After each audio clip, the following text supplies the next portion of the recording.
Good evening, this is Brown at Eye of Brown, and tonight we are going to be talking about Deathlok, the Souls of Cyberfolk.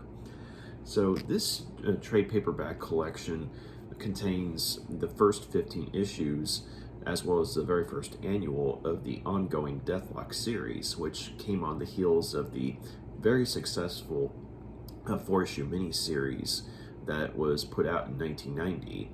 And that miniseries, as I said in my review of it, introduced the character of Michael Collins, who was the new Deathlok. And I really enjoyed that particular miniseries. And around the time that I got a hold of the miniseries, I also got a hold of this trade paperback, because I remember back in the day I had some individual comic book issues of this Deathlok series, and unfortunately I was missing a lot of issues that went with them, and I hadn't even read the mini series, and so there was a lot of context that was lost on me at the time, and I didn't enjoy the issues as much as say I could have had I had the whole picture to work with. Fast forward several years later, and not only have I read the miniseries finally, but I found this, which contains not only those very same issues that I had back in the day, but also the issues that tied everything together. So this time around, I'm actually able to get a bigger picture and appreciate the story much better this time around. And the writing is done by Dwayne McDuffie and Gregory Wright, the same two guys who worked on the Deathlok miniseries, except in this case they actually take turns writing stories, or story arcs, if you will. And the majority of the artwork is by Cowan, who also did the artwork for the third and fourth issue of the Deathlok miniseries. So you're basically you're looking through a very familiar lens, creatively speaking. And I actually found that Denise Cowan's artwork, for me, I wouldn't say he would be my first choice as far as artists go, but his particular style, it's very gritty, and progressively abstract as the series goes on. But for the series in question, though, it actually kind of started to grow on me, because there's a rather surreal quality to the series, and you have a character who is struggling to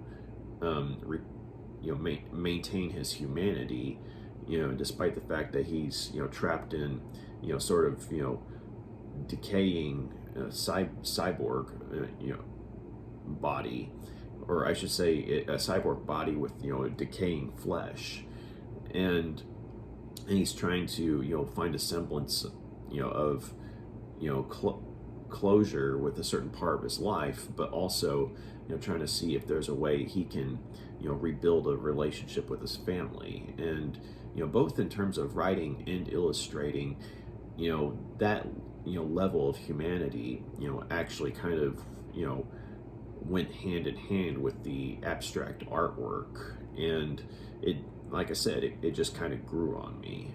But the stories in here, there's a good range of them in terms of what kind of stories there are. And Dwayne McDuffie, I noticed, had more of a focus on social and political issues, whereas Gregory Wright, his work tended to be straight up comic book action oriented. and they both had their strengths and their weaknesses, I think. And I think that when I was younger, I would have probably, I think I remember liking Gregory Wright stuff a lot more than say Dwayne McDuffie's.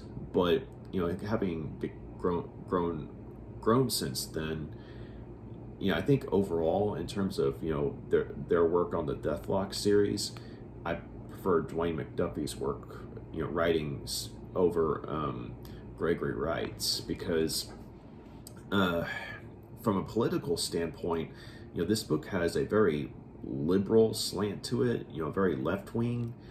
And when I was younger, I hadn't had a whole lot of as much life experience as I do, say, compared to now, but I was say more, I guess, on the right than I was the left, whereas nowadays, I mean, I do tend to lean more towards the right than I do the left, but I'm not above seeing that the left has its points. And the kind of liberalism that Dwayne McDuffie was working with in his issues of Deathlok, it's the kind of liberalism that, in my opinion, I can it's actually worthwhile. Like, I can actually get behind it, or at the very least I can respect where it's coming from. Whereas in my opinion, liberal, in comparison to, say, what a lot of people would consider liberalism of today, it's like very it's two different things. And I think that I appreciated where Dwayne McDuffie was coming from, and the type of liberalism that was on hand in this book, because even if I didn't agree with everything that he was saying through the character of Deathlok, or characters he was interacting with, even if I didn't agree with everything that was being said, it was put out in such a way to where at the very least it gave me some food for thought, and I did stop to at least think about it for a little bit. And that's honestly more that can be said with a lot of, I guess, mainstream books that are put out today, as far as ones that have a very left-wing approach, because as far as I could tell, it's like most I'm sorry, it's kind of a soapbox moment, but just in comparison, take the description I used with Dwayne McDuffie's writing here, and compare that to, say, the whole cancel culture movement that the left has become as of late, and so it's two different things. And I think that the stuff that was from a comic book from the 90s, actually being more relatable and more thought-provoking, just kind of says a lot as to how far things have fallen up to today, I mean. But yeah, so anyway, yeah, sorry, just that was a soapbox moment. I realized that, but it just kind of, I was just trying to put down some context as far as why I appreciated the intelligence that was on hand in this particular book, though, at least as far as the way Dwayne McDuffie approached things. But so on the other hand, though, when Gregory Wright was writing, I said that his approach was more straight up comic book action, and that's not to say that it was, say, any less thought provoking, because two of the issues that he worked on, issues 6 and 7, involve Deathlok actually teaming up with the Punisher, or I should say confronting and then teaming up with the Punisher.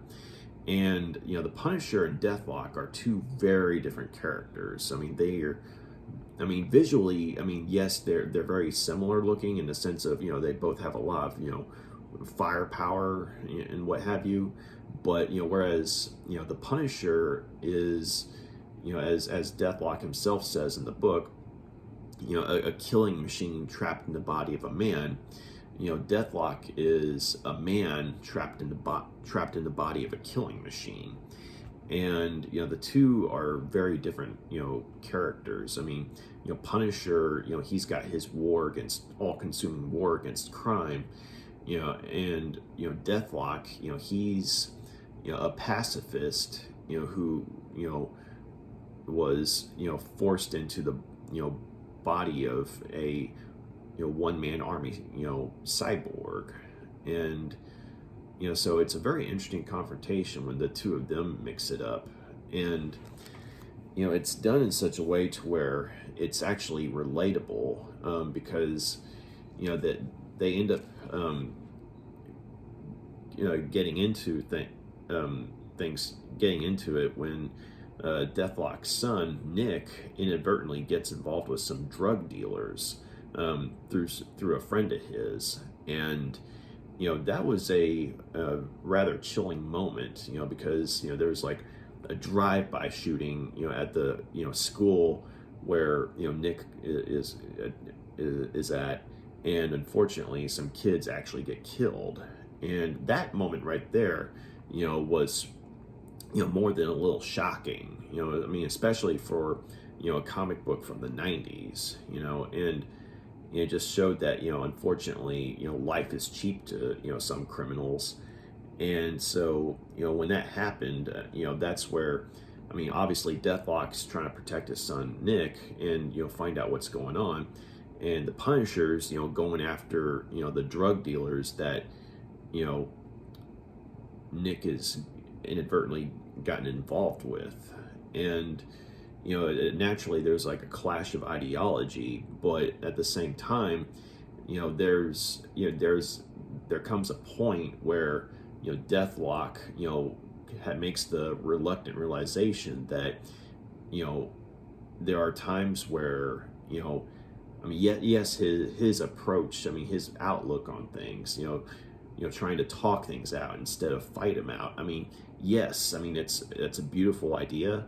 It's a great approach, and sometimes it works, but then other times it doesn't work. And when that happens, unfortunately, alternatives like, the Punisher are sometimes the only options available, especially if it comes to, saving the life of an innocent. And that's more or less what ends up happening.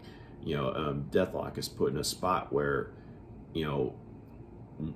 Nick is, having his life threatened, and he is unable to, get to Nick in time. And whereas the Punisher, though, he's able to save Nick's life, albeit, through killing, the guy who was holding him hostage.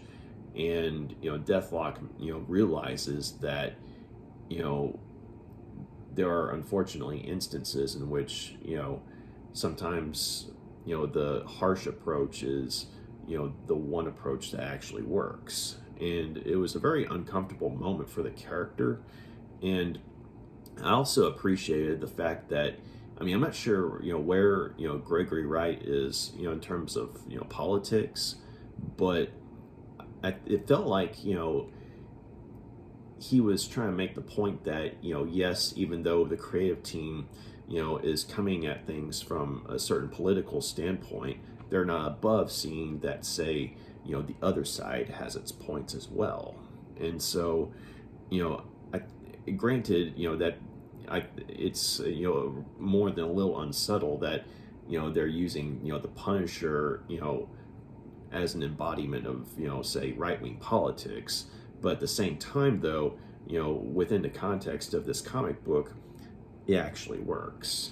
And so, I think that it, as far as, sociological stuff and, political issues, I mean, they are a part of, the story here, and, as far as, how the writers approach things, but they seem to actually fit in with the context, of, the stories on hand.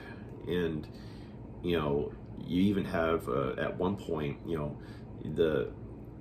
subject of artificial intelligence come up. I mean, on one hand, I mean, that definitely makes sense because, I mean, you got Deathlok, who's a cyborg, and he has an onboard computer that more or less has its own personality.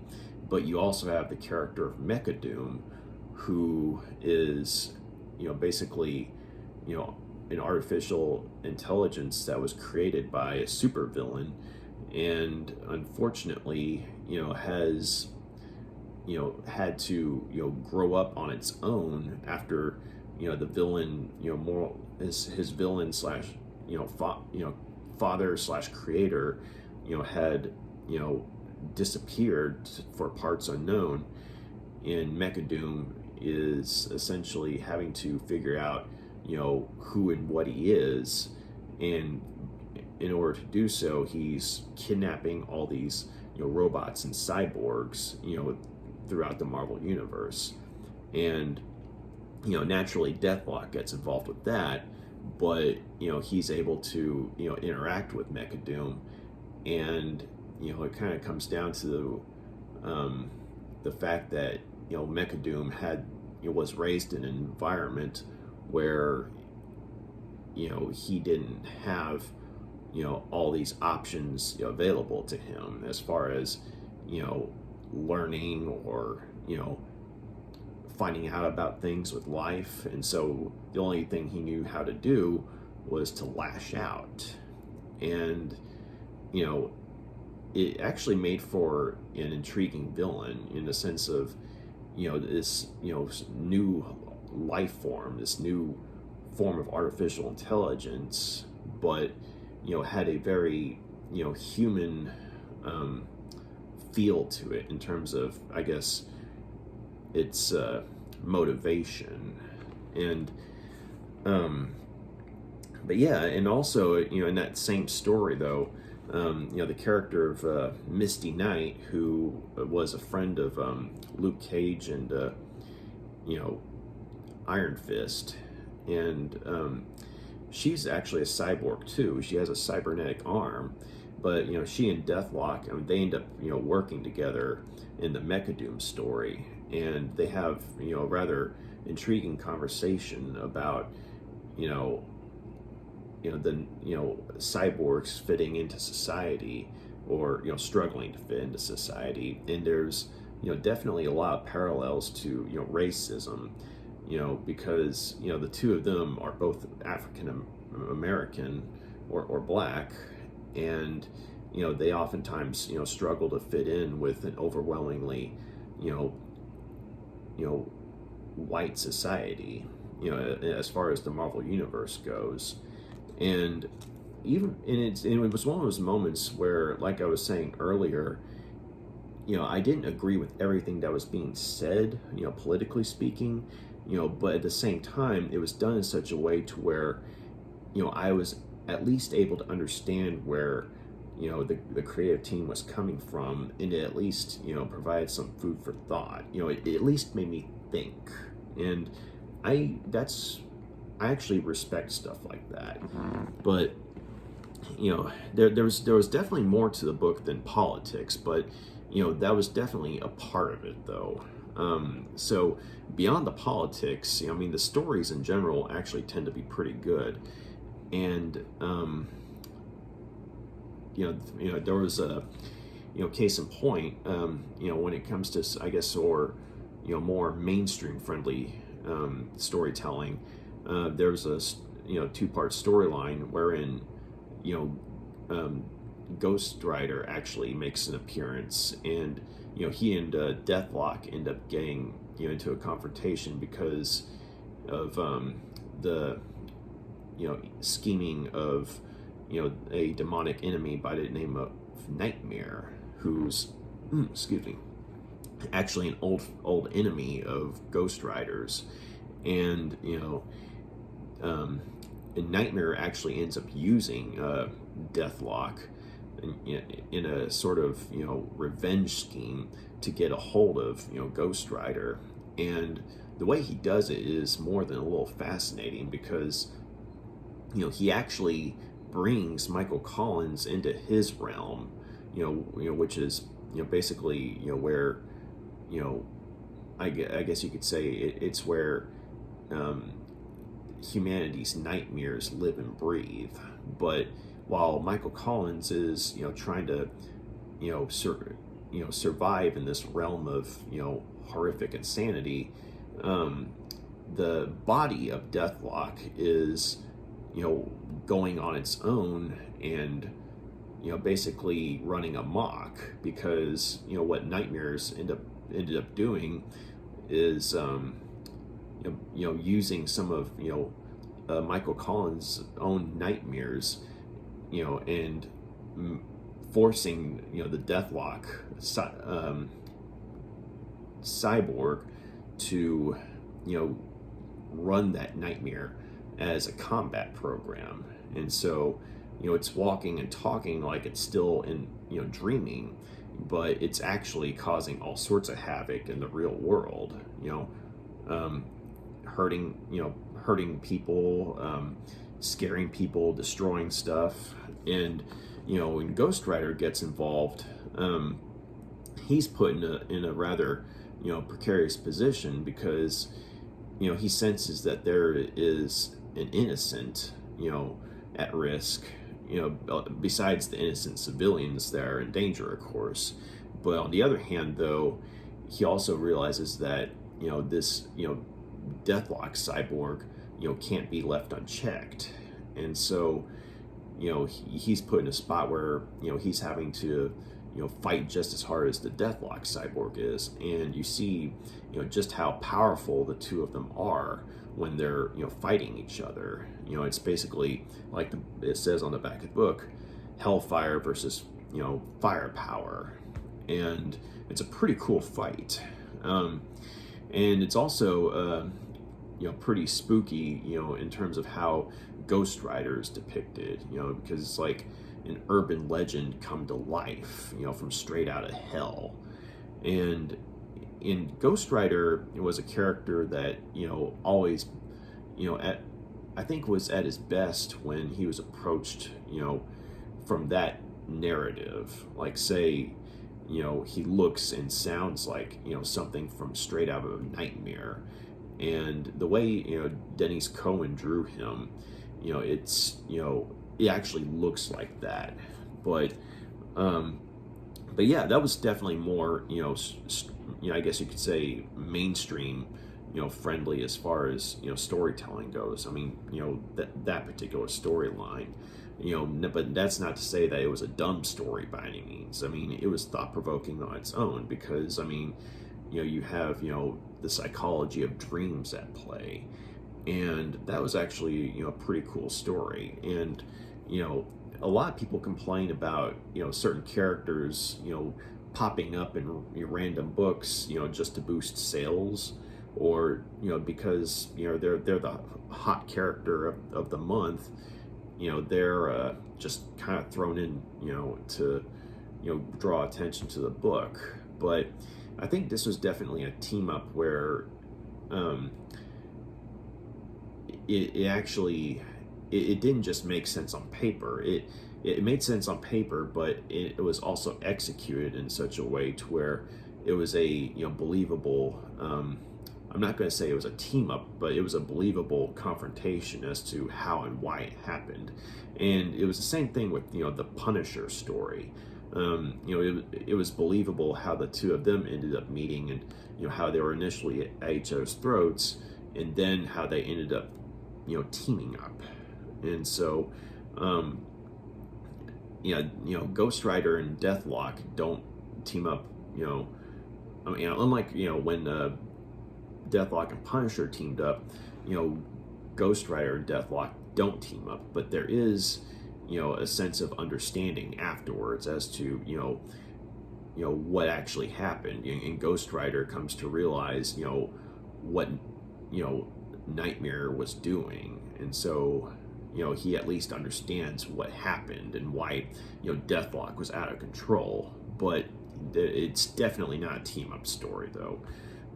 But it was a good one. And also I liked how they brought back the character of Nick Fury, who who had a rather important role in the miniseries, but it was kind of like a good form of continuity, because Nick Fury, he kind of had made an agreement with Deathlok that he would do what he could to try and help Deathlok recover his human body, and also keep an eye out on his wife and kid.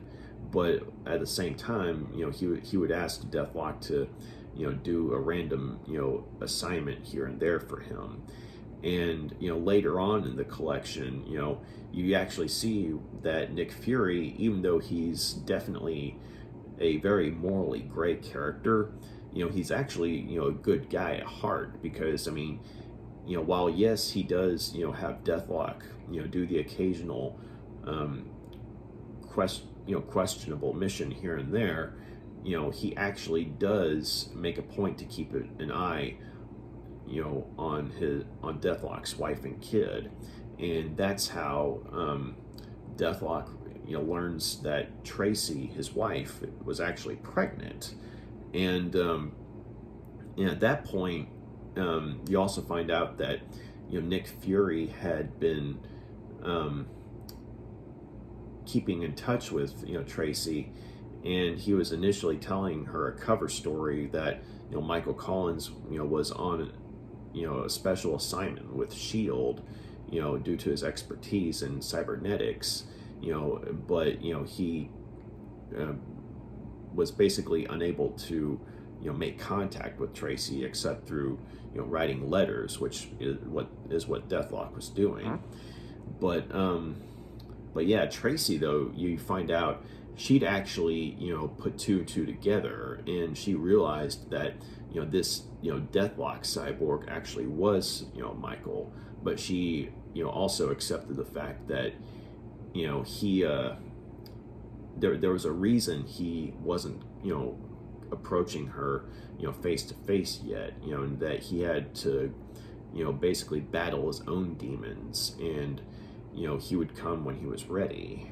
And that's where Nick Fury, though, when he's telling Deathlok about all this, I really liked how you saw the humanity of the character, because you see that he's actually a good guy who is trying to look out for his newfound asset slash friend. And he's a man who keeps his word, and I thought that was pretty cool.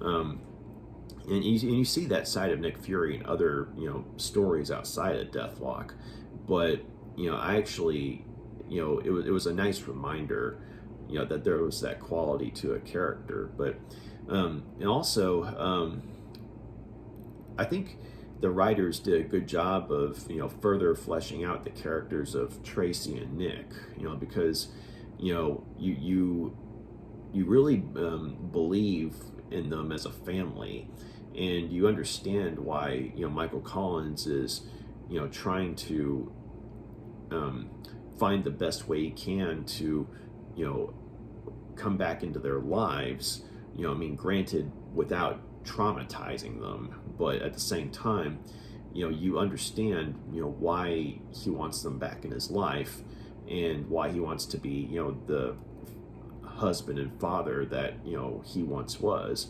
But Tracy and Nick, they, as far as they're concerned, he still is that husband and father, and that's when you have a good family right there. And I thought that was heartwarming, and that was actually something that you don't see a lot of in a good amount of comics from I guess various decades, is that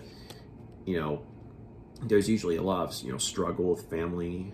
There's a family that can't stand each other, but this was actually a very loving family, and I actually really appreciated that, because when things get dangerous, when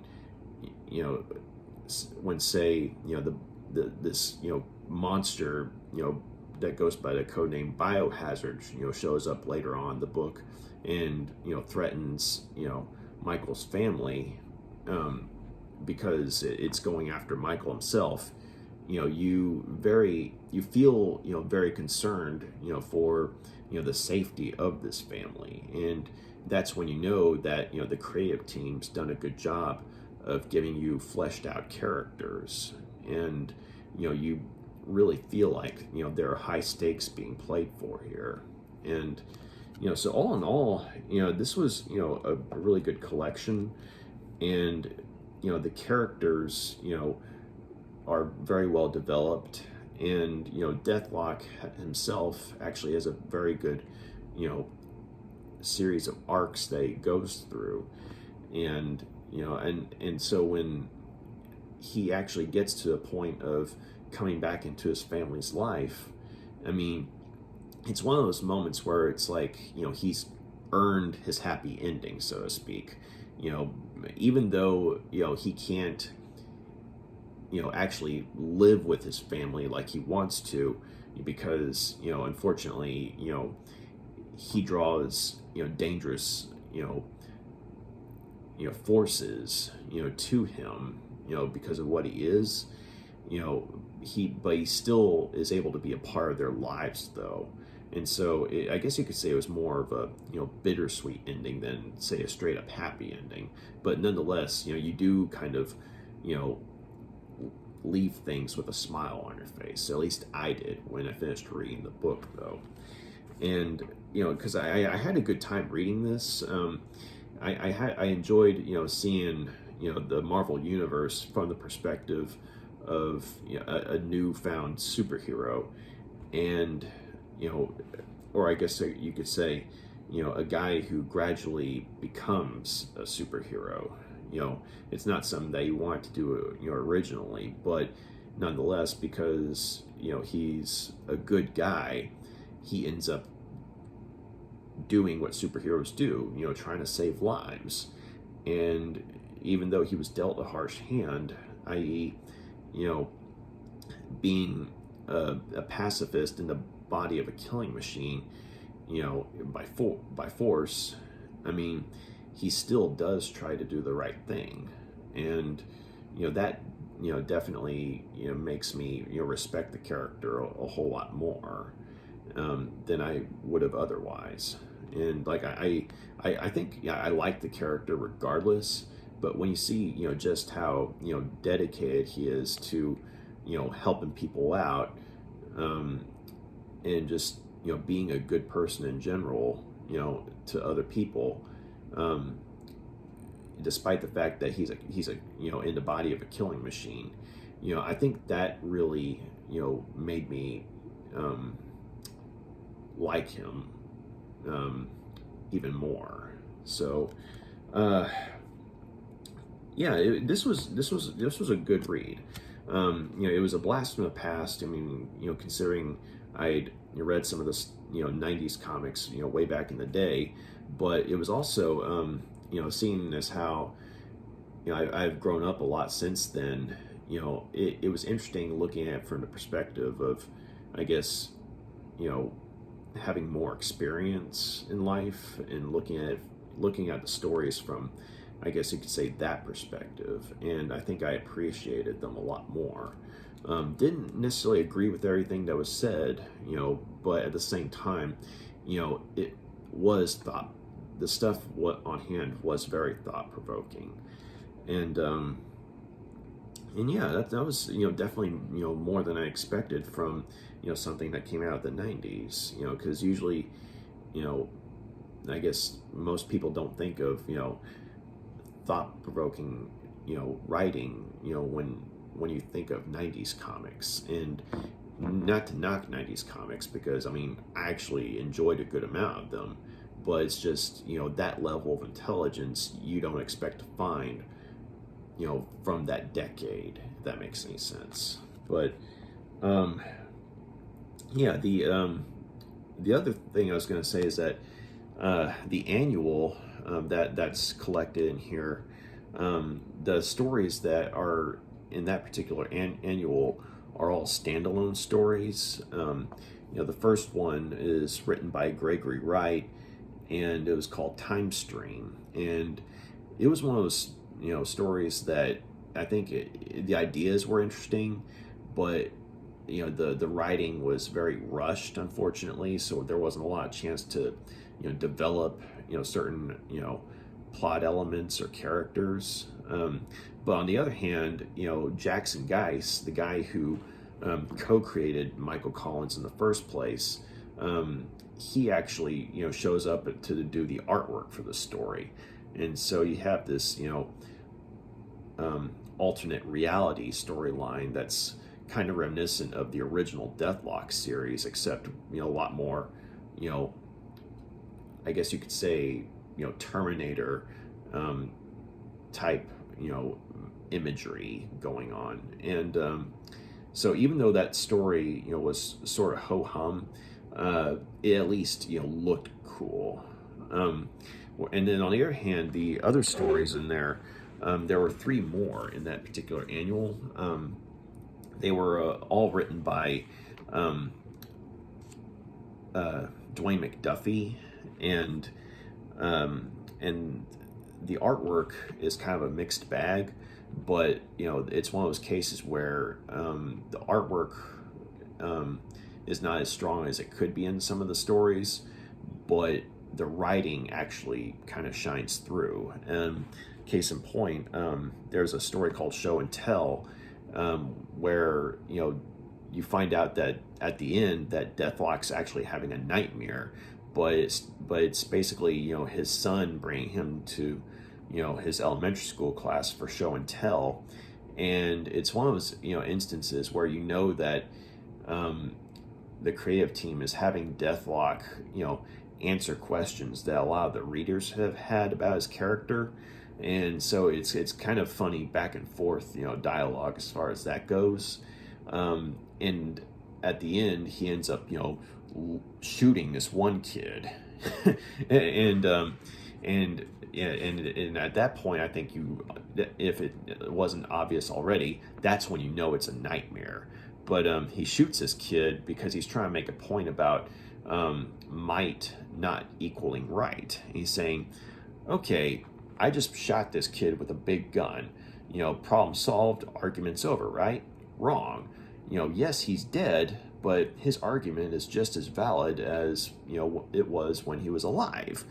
And so he's like, any other questions? And one of the kids chimes in and says, yeah, can you shoot someone else, please? And that's when Deathlok wakes up screaming, and his computer's telling him that the reason he's having a nightmare is because he had a soda, which unfortunately because of his physical condition, he can only handle this nutritional supplement. It's sort of like the equivalent of baby food, like formula.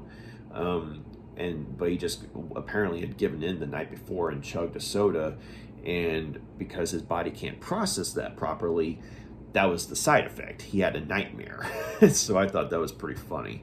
But yeah, there was also in that same manual, there was also a Riker's journal in which Deathlok is surfing through cyberspace, and he's looking through all these classified documents that Harlan Riker had, and basically they formed a journal, and you find out just what the Deathlok cyborg was capable of.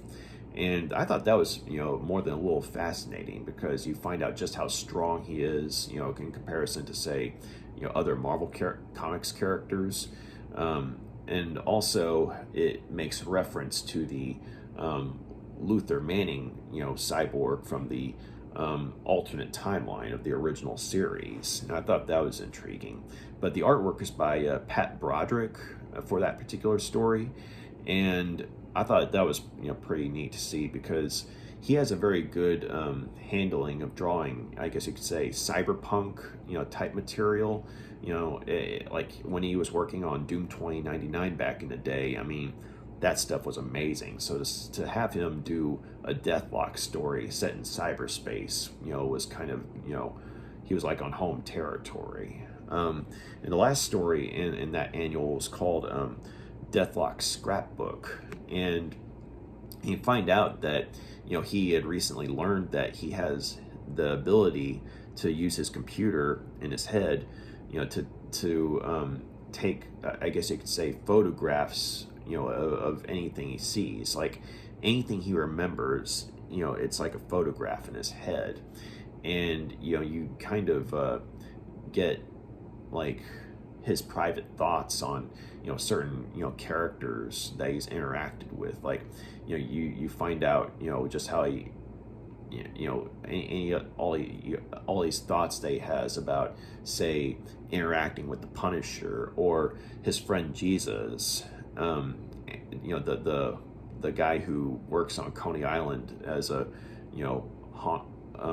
horror house attraction. But yeah, I thought that was a nice touch, and also you find out how he feels about say other heroes that he's worked with, and also the artwork in that particular segment was by Mike Manley, and that particular artist is someone that I have a fondness for, because he did he co-created one of my favorite characters from the 90s, Darkhawk, and just see him working on Deathlok, I thought that was a nice little surprise. But yeah, so this was all in all, it was a good solid collection. It was fun to read, it was exciting, and unexpectedly thought-provoking at times. But I'm going to go ahead and give Deathlok, The Souls of Cyberfolk, 4 out of 5 stars. It was good. So if you're looking for a good 90s comic, or just a good 90s story in general, I would say, first, check out the Deathlok miniseries, and then read this trade paperback here. The miniseries was collected in a book called Deathlok, The Nightmare of Michael Collins, I think. And I would actually recommend reading that first, and then The Souls of Cyberfolk, because things make a lot more sense, and I think you as a reader would appreciate the growth and character development of the character of Michael Collins that much more. So yeah, that's those are my thoughts on it. That's my recommendation. So thank you very much for taking the time to check out my review. And y'all got any questions, comments, let me know. And y'all have a good night. Bye.